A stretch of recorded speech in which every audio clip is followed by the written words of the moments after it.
Erev Tov, ces paroles de Torah seront pour la mémoire de Arlet Bayavat Rachel, la mémoire de Sarit Batraya et de tous ceux qui ont perdu leur vie dans cette tragédie de Simchat Torah, que leur âme repose en paix. Ces paroles de Torah seront pour la réussite de nos soldats qui combattent nos ennemis. Que Dieu les protège et les ramène tous en bonne santé chez eux à la maison. Dans notre paracha,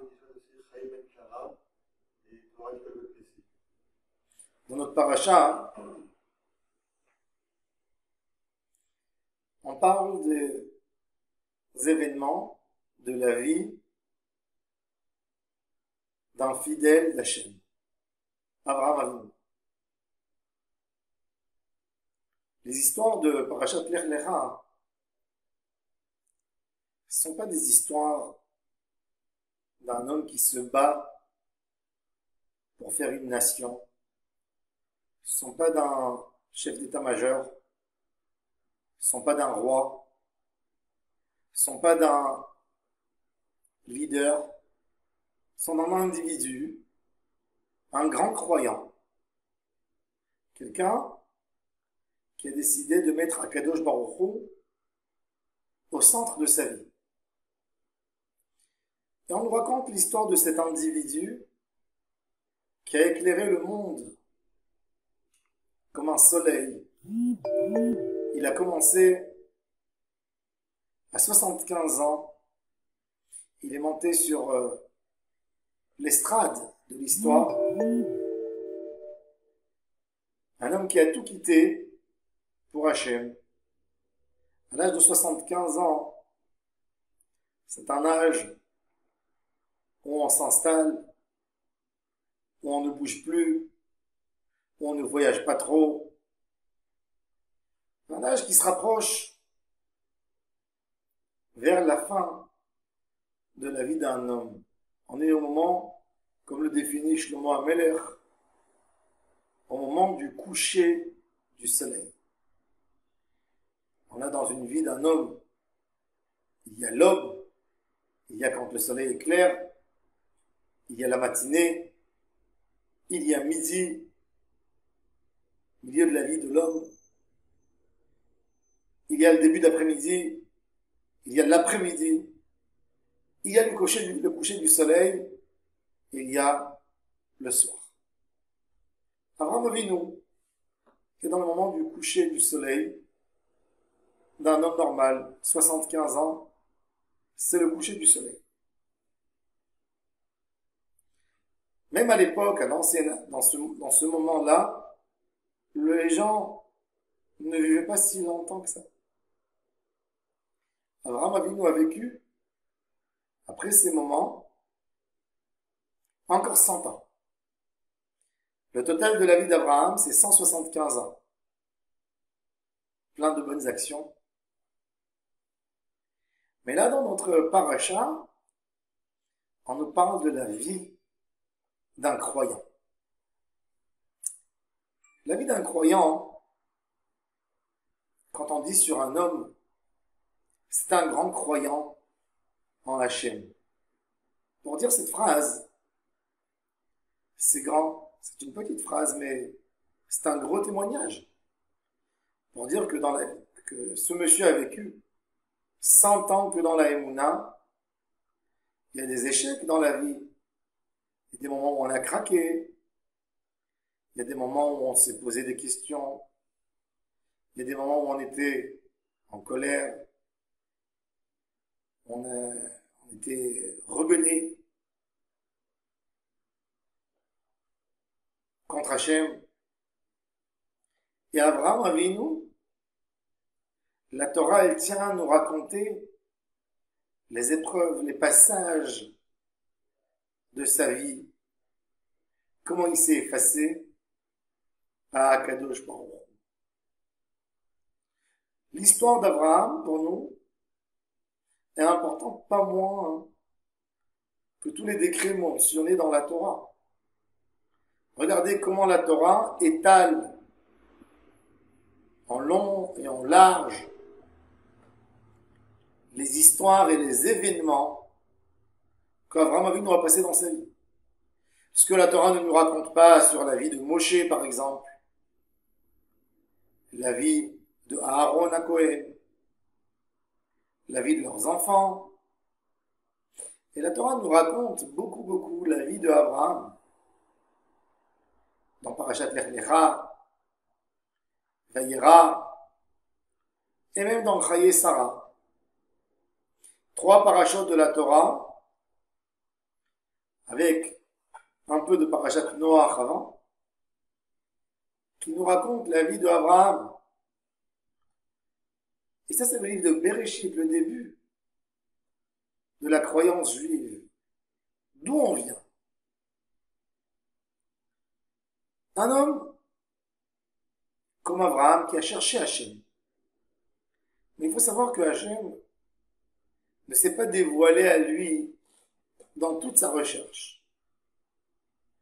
Il a cherché Hachem du moment où il avait 5 ans. Il n'a pas cessé, il n'a pas arrêté. Il n'était pas paresseux. Et il a essayé de le découvrir tous les jours à nouveau, dans de plus grandes dimensions. Comprendre sa miséricorde, son comportement avec les humains, et surtout, si Dieu existe, en quoi s'exprime par rapport à l'homme cette connaissance de l'existence divine. Plutôt, par qu'est-ce que je m'attends de Dieu qui me donne, à quoi Dieu s'attend de moi? Qu'est-ce qu'il veut de moi? Et Abraham Avinu a cherché, était dans la recherche. Et le Rambam nous témoigne qu'il a compris vraiment la grande mesure de croyance qu'il est arrivé, c'était vers l'âge de 45 ans. C'est-à-dire 40 ans de recherche. Dans ces 40 ans de recherche, Dieu ne lui a pas donné un feedback pour lui dire « Tu sais, j'ai appris que tu me cherchais, donc je me montre. » Et même 30 ans après qu'il a compris qui était Hachem dans sa tête, qu'il était bien basé dans sa émouna, quand même Dieu ne s'est pas dévoilé à lui. Et la première fois que Dieu se dévoile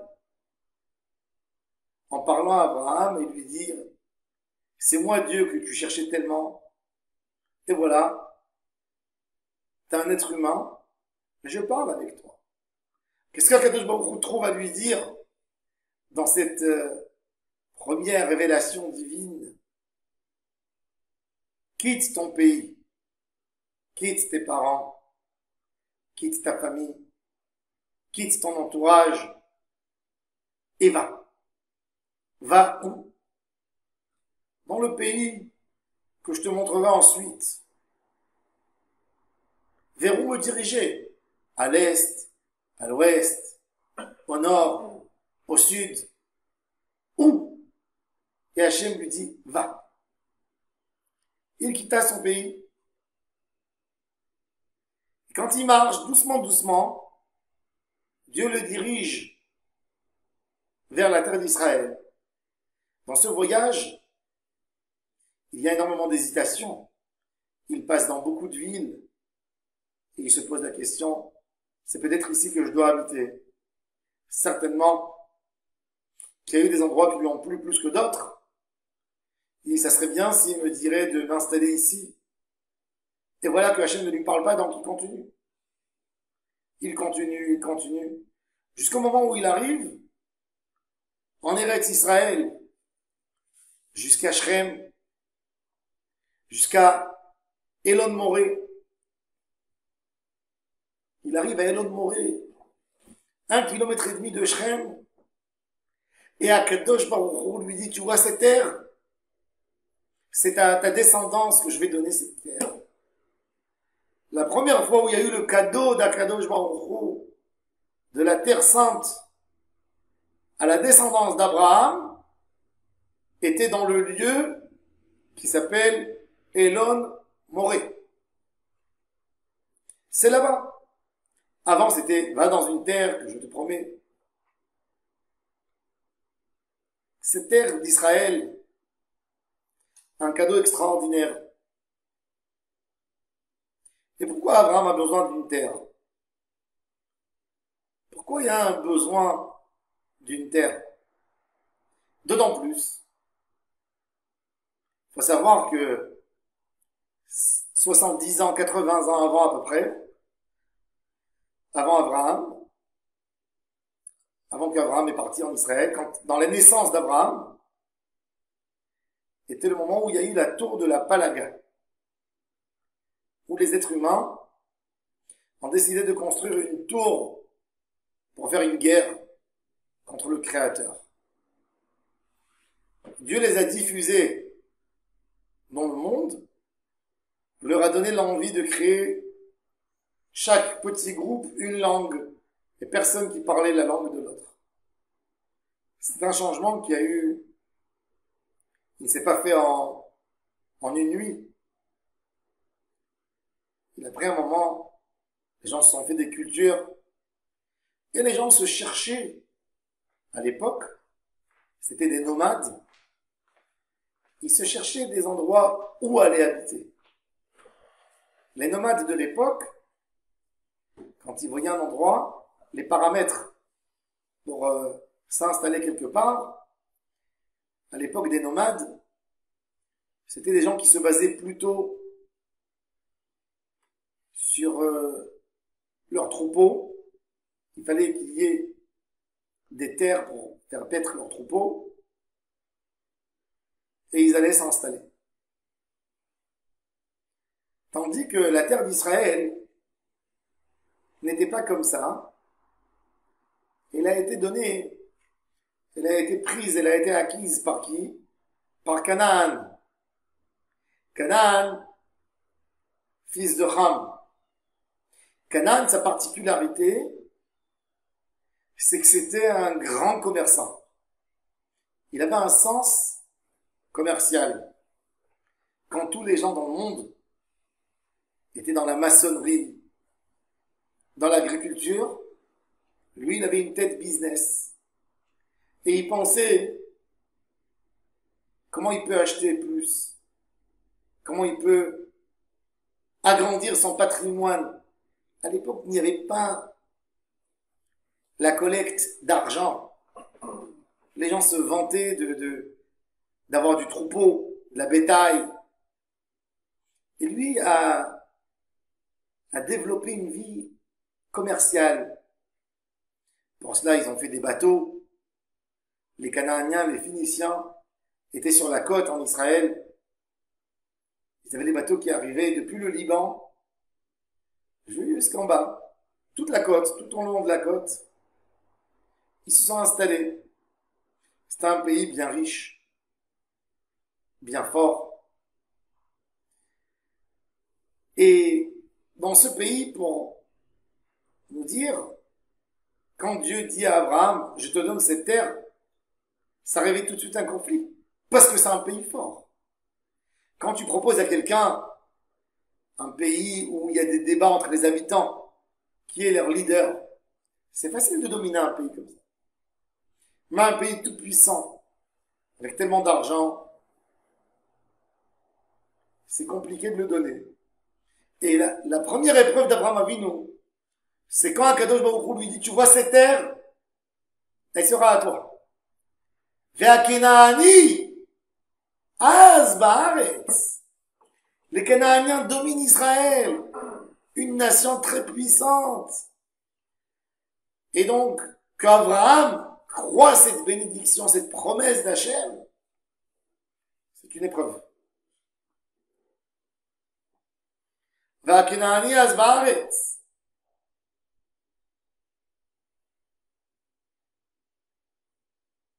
Abraham, le croyant,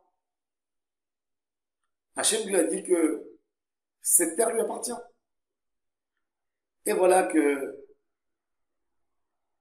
Vayera Hachem et Abraham, Hachem promet à Abraham, je vais te donner cette terre. Abraham, c'est un rêve. On lui parle d'une terre où la nuit pour dormir, il doit payer l'hôtel, où pour poser son âne, il paye le parking. Et on lui dit, cette terre sera à toi. Et il tombe dans cette terre pour trouver un endroit pour camper. Il arrive à la montagne de Shrem. Il cherche la région de la Galilée, en haut, en bas, c'est Hara. Ça marche pas, il trouve pas. Ensuite, il va Mikedem au sud, vers le sud d'Israël, pas le nord. Il arrive à Bethel. Et là-bas aussi, il essaye de s'installer. Et ça marche pas. Et malgré tout que ça marche pas, il fait quand même un hôtel de remerciement à Hachem. De là-bas, il n'arrive pas à s'installer. Où il va?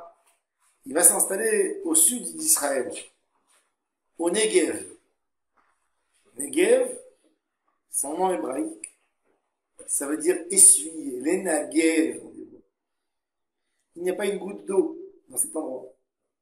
C'est un endroit qui est, contrairement au Sharon, où l'on vit aujourd'hui, c'est un endroit humide.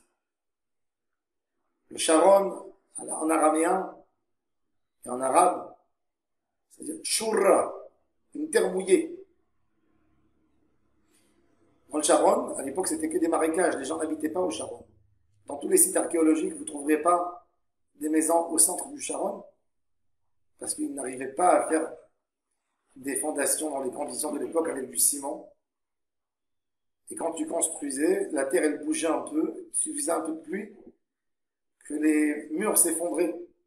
Le Kohen Gadol faisait une bénédiction spéciale, une prière, le jour de Kippour, quand il rentrait prier dans l'endroit le plus sacré au Ham Israël, il disait, et nos frères du Sharon, je te demande, Dieu, que leur maison ne devienne pas leur tombe, que les maisons ne s'effondrent pas.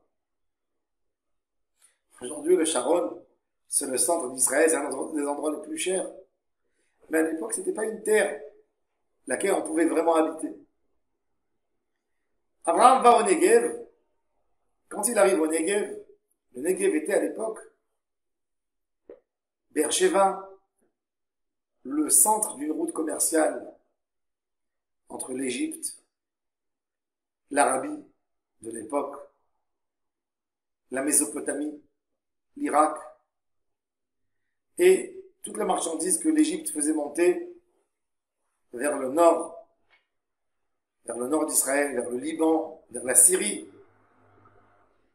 C'était le centre du commerce, ville biblique, Beersheva.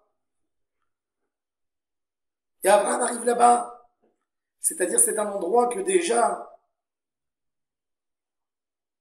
en Israël, il n'y a pas de quoi manger parce que c'est la famine. Et Abraham n'arrive pas à s'installer aucun part, la vie coûte trop cher. Et il arrive dans cet endroit où il y a tellement d'échanges et du commerce que tu pourrais te dire, il y a de l'export, il y a de l'import. C'est plus facile de vivre, de trouver un travail dans la grande ville, il y a plus d'opportunités. Et même là-bas, il y a une famine trop lourde en Israël. Kaved harav baaretz. Rachid nous dit qu'il y avait quelque chose d'incroyable avec Abraham. Où il marchait, il y avait la famine qui venait avec lui. Quand il quittait un lieu, parce qu'il y avait la famine, il allait dans un autre lieu, la famine se terminait. Il n'a pas amené la bracha, la famine arrivait avec lui pour voir qu'est-ce qu'il va faire.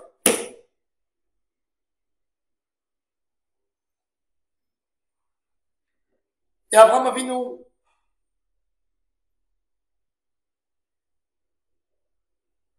il a une épreuve. Hachem lui a dit, tu iras dans la terre de Canaan. Et qu'est-ce qu'il lui a dit? Il lui a promis 3 grandes choses. Je vais faire grandir ton nom, je vais te multiplier, et tu seras une bénédiction, une source de bénédiction pour tout le monde. Abraham Avinu, il passe à l'inconnu. Quand il rentre dans une ville, les gens disent, c'est un moment de famine. Qu'est-ce qu'il est venu se rajouter avec nous? Rien qui s'est réalisé. En plus, il n'est même pas dans la terre qui lui a été promise. Et ce croyant, ce grand croyant, il s'efface à la volonté d'Hachem. Et il va en Égypte. Jusqu'aujourd'hui, on lui a touché son argent, sa nourriture. Quand il arrive en Égypte, on lui captive sa femme, sous une menace que s'il parlera trop, il risque de mourir et de perdre sa vie. Quand vous comprenez le danger, si Abraham Avinu dit sur sa femme que c'est sa sœur, comprenez un peu la situation. Ça nous rappelle un peu ce qu'on est en train de passer maintenant. Gens captivés. Qui c'est qui prend la femme d'Abraham? Un homme tout puissant. Pas un homme qu'Abraham peut aller porter plainte à la police contre lui. C'est le monsieur qui gère la police, la préfecture, le haut tribunal d'instance. Il s'appelle Pharaon. Pharaon a décidé de prendre Sarah, la femme d'Abraham. Dans tous ces moments tellement compliqués, Abraham n'a même pas une pensée contre Hachem. Et voilà. Qu'est-ce que ça m'a fait d'écouter ce Dieu qui s'est révélé à moi, qui m'a dit de quitter la famille de mes parents, mon pays natal. J'ai perdu tellement d'argent dans ce long voyage. Je n'ai pas trouvé repos et paix. Je suis arrivé dans la terre qui m'a promis la famine partout. Et j'ai terminé en venant en Égypte pour manger quelque chose, pour sauver ma vie. Et on me prend ma femme. Sa femme était tout son monde. Il n'avait personne dans le monde à part elle. Il n'avait pas d'enfant. Et Abraham qui reste dans toute sa émouna. Et là, Akadosh Baruch Hu intervient.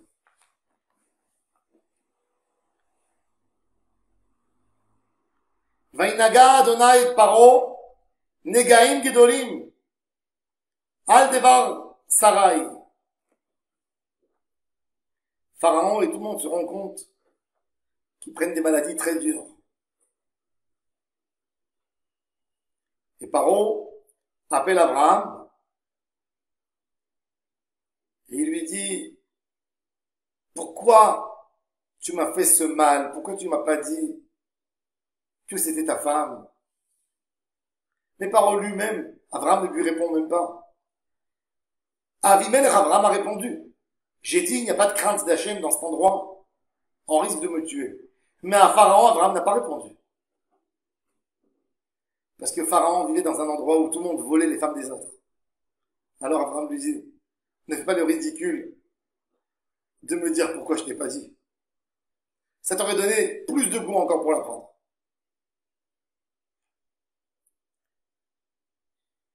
Pharaon n'a pas réussi à toucher Sarah, mais il a quand même indemnisé Abraham. Il a dit, prends ta femme. Abraham, qui remonte en Israël, très riche, très chargé. Et il va essayer d'aller camper du Negev à Beth-El, qui était sa deuxième destination après avoir rentré en Israël. Abraham était d'abord à Elon Moré, ensuite à Beth-El, vers Beth-El.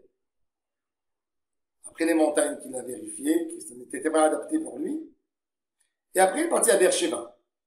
Quand il remonte d'Égypte, il va s'installer de nouveau à Bethel, entre Bethel et Haï, dans l'endroit où il a fait l'autel.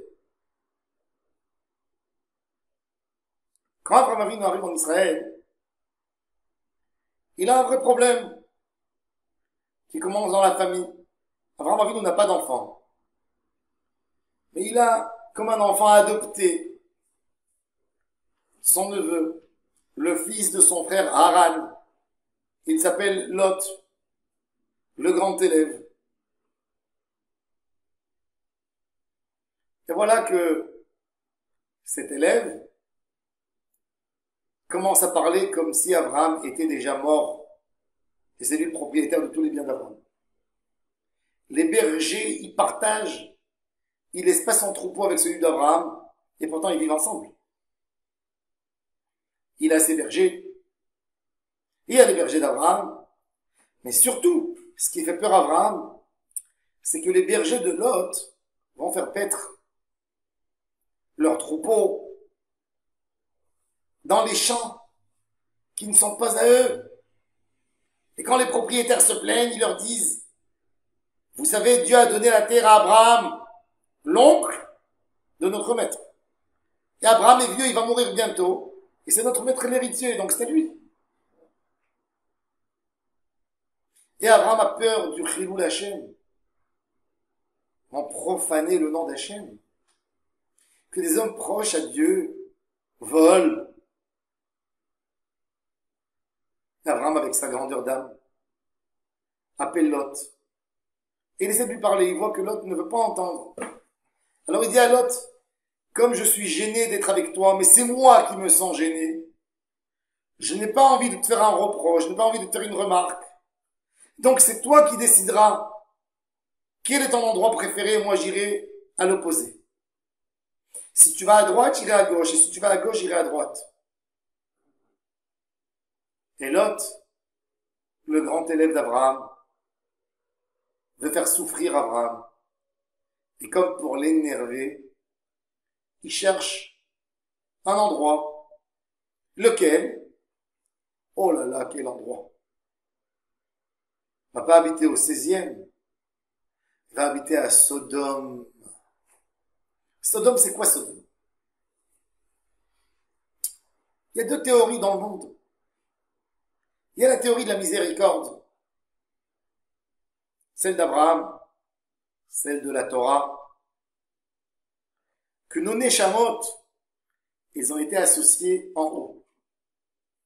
Avant que notre Neshama ait descendu sur terre, chaque Neshama, comme les sphères, est là en elle tous les éléments de toute l'humanité. Chaque Neshama est attaché spirituellement à toutes les Neshamot du monde.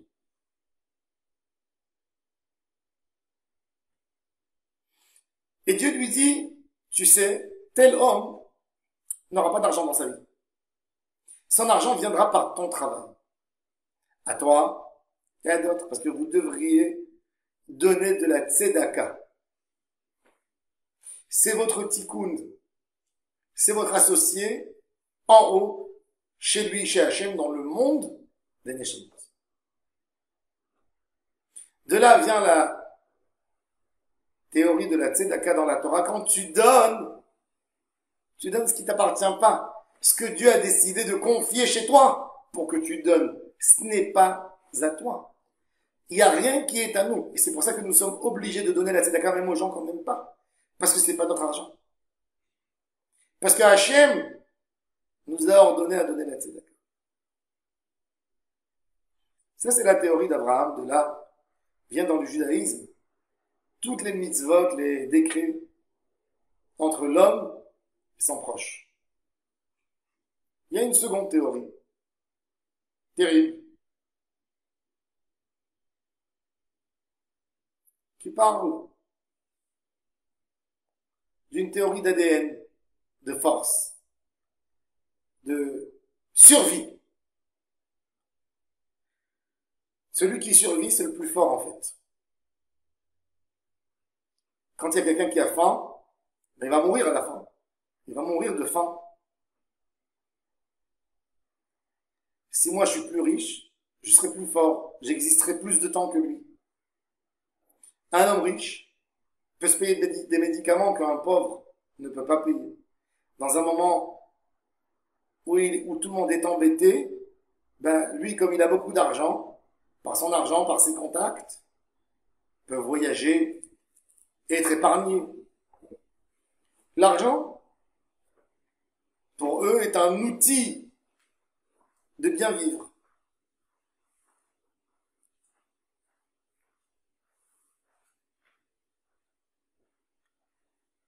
Les gens de Sodome, comme les nazis,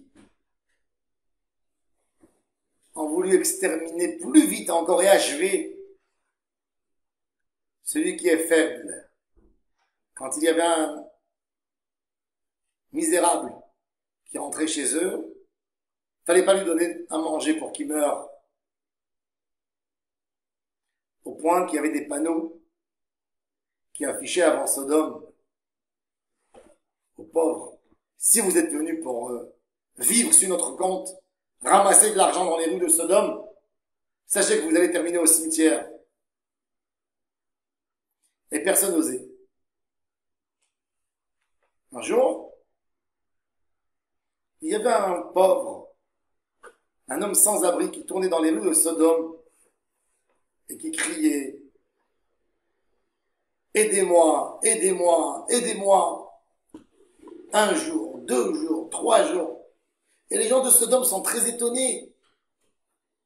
Enquête publique.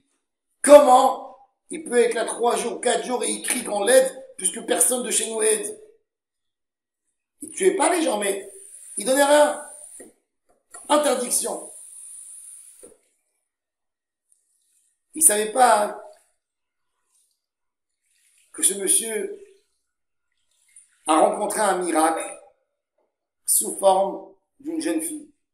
Cette jeune fille était la fille de Lot, qui a vu ce monsieur.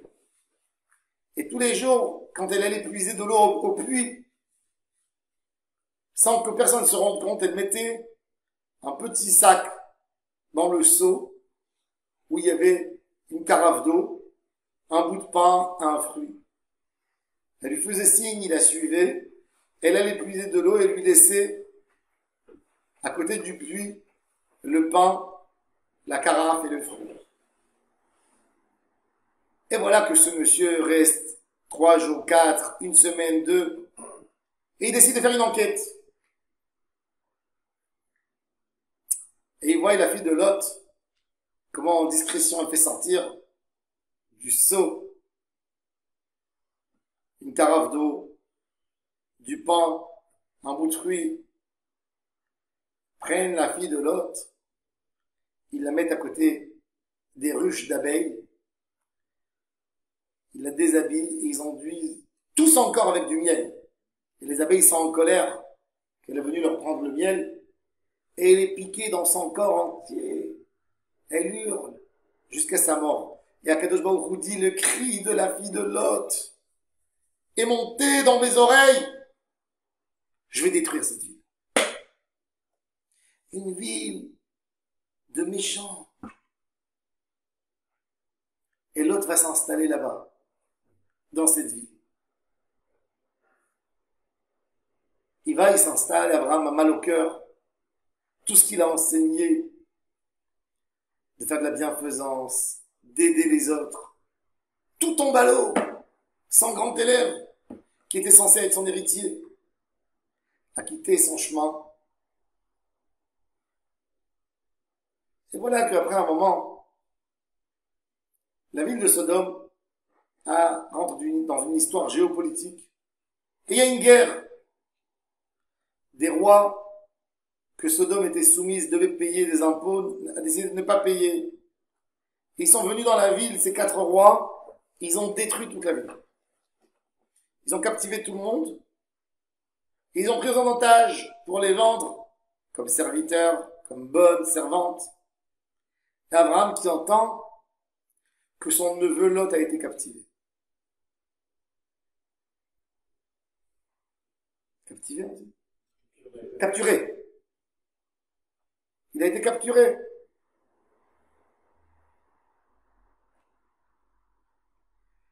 Il va avec ses 318 élèves. Il fait un combat incroyable. Le Midrash nous dit qu'Abraham avait un miracle. Il prenait la terre, il la jetait, elle devenait des flèches contre ses ennemis. Il y a d'ailleurs une histoire. Nahum Ish Gamzo, un des Tanaïm, le Rav de Rabbi Akiva, la communauté juive l'a envoyé à Rome pour payer les impôts de la communauté. Et c'est un homme que toute sa vie il disait Gamzo Letova. Tout ce qui se passe, c'est pour le bien. Et il a dormi en route dans un hôtel. Ils ont compris que la communauté juive a envoyé de l'argent. Le soir, quand il dormait, ils ont mis un produit pour l'endormir. Ils ont ouvert les coffres. Ils ont pris tout l'or et l'argent qu'il y avait. Et ils ont rempli avec des pierres, des cailloux, pour que ça reste lourd. Et quand Nahum arrive à Rome, il vient au palais, il dit au roi, voilà, on est venu pour payer les impôts. Faites-nous rentrer chez le roi. Quand ils amènent une si grosse somme, on les fait rentrer devant le roi. Et le roi dit, ouvrez les caisses pour voir combien d'argent il y a. Et il voit des pierres. Le roi s'énerve tellement, il dit, prenez-moi ce groupe de rabbins, tranchez-les, coupez-les en morceaux. C'est ça? Vous venez pour vous moquer. Nahum Ish Gamzo lève les yeux au ciel et il dit, Gamzo les Tova. Tout ce que tu fais, c'est pour le bien. Et tout d'un coup, il y a un monsieur qui rentre, il dit, Sa Majesté, pourquoi vous dites ça? Les Juifs vous ont envoyé la terre d'Abraham qui servait contre les combats. Ça vaut toute l'or du monde. Si vous avez des ennemis, vous leur jetez ça, ça devient des flèches. Et le roi dit, ben on va aller essayer, il y a une ville qui a fait une rébellion. Et ils prennent un peu de cette terre et ils jettent, ça devient comme des flèches, des scuds, des missiles, et ça tombe, ça détruit la ville. Et le roi qui est reconnaissant, qui tombe à genoux, qui demande pardon, il s'excuse. Et il dit à Nahum, vous m'avez offert vos plus beaux cadeaux, la terre d'Abraham, ben je vous remplis vos coffres avec de l'or et des diamants pour la communauté, pour alimenter les pauvres de la communauté juive. Et il le remplit. Nahum retourne en route et il re-rentre dans le même hôtel. Et ils étaient sûrs qu'il allait mourir, qu'il allait plus. Quand il a vu ça, doucement ils ont commencé à tâter le terrain. Il a dit, qu'est-ce qui s'est passé? Il leur a raconté l'histoire. Voilà, j'étais là, vous avez essayé de me voler. Mais Dieu m'a sauvé. Quand ils entendent ça, ils se disent, ah mais on va faire des milliards maintenant. On a donné notre terre. Ils ont pris des carrosses et les ont remplis avec des pierres. Et ils sont venus dire au roi, Sa Majesté, les Juifs, c'est des menteurs, c'est pas la terre d'Abraham qu'ils vous ont donné, c'est de chez nous. Il dit, d'où vous savez que c'est de chez vous? Oui, on sait, mais bon, on peut pas vous dire exactement, il ne va pas raconter l'histoire. Essayez notre terre. Et le roi qui prend leur terre et leurs cailloux, il jette, il n'y a rien du tout. Il a pris à commencer à les torturer. Ils ont avoué qu'ils ont même volé leur argent. Il a détruit toute la ville. Et Nahum Ish Gamzo est retourné avec le bonheur. Ça, c'était Abraham Avinu. Et il a fait cette guerre. Et il ramène Lot, il le sauve. Mais quand il sauve Lot, il ne fait pas des conditions à Lot. Tu as été capturé pour te ramener, si tu veux, que tu retournes chez moi. Étudier la Torah. Non. Reste où tu es. Moi, j'ai fait ce que je dois faire. Quand on fait la tzedaka, on n'a pas à s'occuper du niveau de religion de la personne qui reçoit la tzedaka. Toi, tu dois donner. Pas à toi de décider. C'est un tzaddik, c'est pas un tzaddik. Non. Et là, Kadosh Baruch Hu, il parle de nouveau à Abraham. Et il lui redit, tu sais, je vais te donner la terre d'Israël. Et Abraham ose et il dit, mais comment je sais que tu vas me donner cette terre? Et Akadosh Baruch Hu lui dit, tu sais comment? Par le fait que tes enfants seront esclaves en Égypte. Avant que l'enfant est né, tu dis déjà qu'il est serviteur et esclave. Quelle épreuve! Et ça, c'est la grandeur d'Abraham. Tout ça, on nous raconte une histoire de la vie d'un homme, mais qui vit selon Hachem. Il ne sait même pas comment il va s'appeler son fils, mais il sait qu'il sera serviteur. Ça, c'est Am Israël. Aimer Hachem à tout prix. Même quand on sait que c'est dur. Dur d'être juif. Très dur. Si rien qu'on aurait enlevé le chapeau, la barbe, les symboles juifs, le tzitzit, on aurait pu tourner où on veut, à Paris, à Téhéran si on veut. Là, du fait qu'on est juif, on est ciblé. Ciblé. T'es juif. Ça juif. En mois d'août. En mois d'août. Je marchais avec mon chapeau dans la rue Rivoli. À Paris, la rue Rivoli. Pas à Saint-Denis ou à Bobigny ou... Non. Rue Rivoli. Et j'ai vu une femme qui fouillait dans les poubelles. J'ai eu pitié.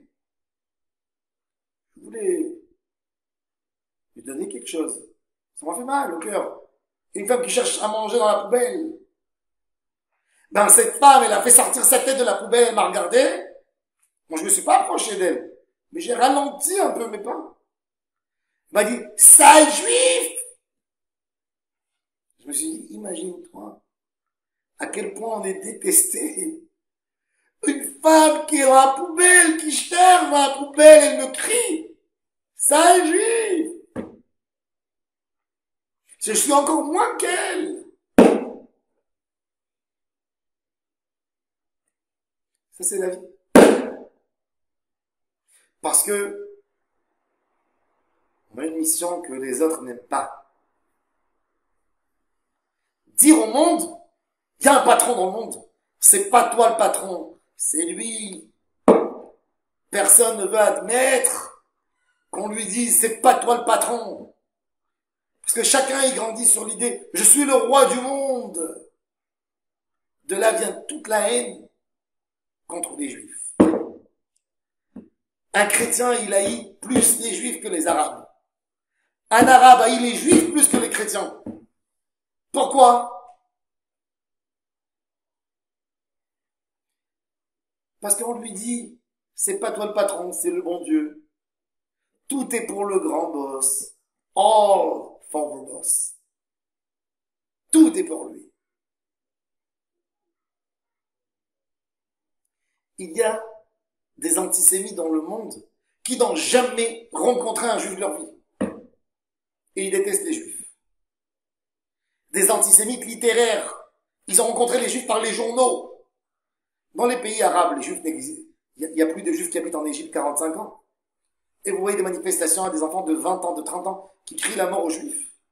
Qui crient Haïbar Yahoud, Yallah Haïbar Yahoud. Faites ce qu'ils ont fait à Haïbar. J'ai un ami, il était à Pékin. À Pékin, il marchait à Pékin, un homme d'affaires. Il a une chaîne d'optique. Et il voit un café qui s'appelle Heil Hitler. Un café, le nom du café c'est Heil Hitler. Il est étonné, il dit, il y a des néo-nazis à Pékin. Donc par curiosité, il n'avait pas de kippa sur lui, rien. Il rentre, il s'assoit et il commande un café. Les noms des cafés, c'est Auschwitz, Birkenau, Bergen-Belsen. Et il regarde la mort aux juifs sur les murs. Et il est choqué. Et il appelle le gars, il lui dit, c'est qui ici le boss? C'est qui? Il dit, voilà, c'est ce monsieur là-bas. Bon. Il va le voir, il lui dit, tu es né en Chine? Il dit, oui, il voit un Asiatique. Il dit, t'habitais en dehors de Chine? T'as voyagé une fois en Amérique? T'as voyagé en Europe? Il lui dit, je suis jamais sorti de Chine. Il lui dit, t'as rencontré une fois un juif dans ta vie? Il s'est dit, il a dû être escroqué, il a dû... Non! J'ai jamais rencontré! Mais je sais que les juifs, c'est la source du mal. L'antisémitisme. Vous croyez qu'on peut guérir?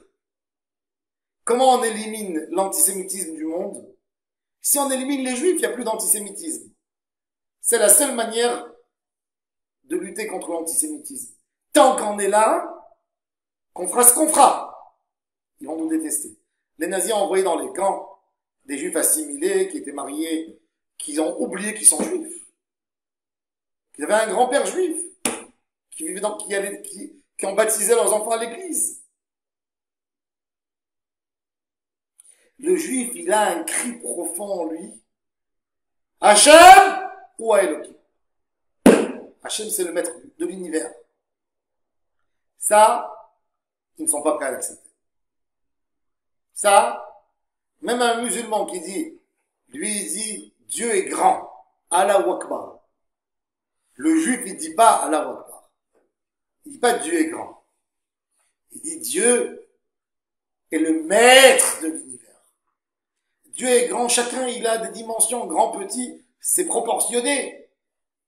Mais quand tu dis c'est le maître de l'univers, il n'y a pas où partir. Quand tu dis grand, tu peux te sauver du grand. Mais quand tu dis c'est le maître de l'univers, ça fait peur. Et ça, c'est Abraham Avinu qui a fait. Ça, c'était le chemin d'Abraham. Il n'a pas cessé de crier Hachem ou Elohim dans son chemin. Chacun de nous, dans son chemin, peut crier ce cri. Et ce cri se fait entendre d'un bout du monde à l'autre bout du monde. Ça, c'est le cadeau qu'Abraham nous a transmis. De ça, on peut être fier. Hachem ou Elohim.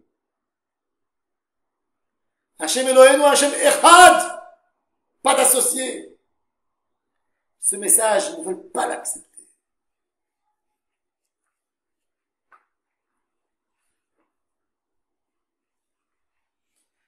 Et nous, on doit diffuser ce message, se renforcer avec cette phrase si claire d'Abraham Avinu. Hachem, c'est le maître de l'univers. Crier comme lui, être gentil et faire du chesed. Parce que c'est lui le maître de l'univers, je suis son serviteur. Je fais ce qu'il m'a dit de faire. Je fais du chesed, c'est pas à moi, il n'y a rien qui est à moi. Tout est à lui. Je travaille chez lui. Ça, c'était l'idée d'Abraham. Et c'est ce qu'on voit à travers le comportement d'Abraham dans cette paracha et les parachutes qui vont suivre. Baruch Adonai l'Olam. Amen.